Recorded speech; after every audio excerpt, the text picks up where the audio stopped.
সন্দেশখালীতে একজন ছিল।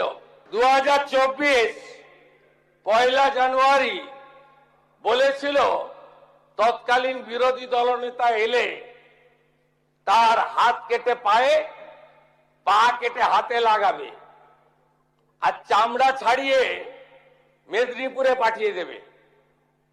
ওর অবস্থা কি হয়েছে সবাই দেখেছে। একই টোন ছিল। আরেকটা জীবনতলার গুন্ডা ক্যানিং ভাঙড়,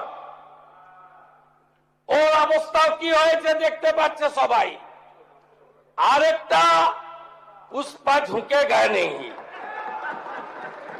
এমন ঝোঁকা ঝুঁকেছে খালি পায়ে,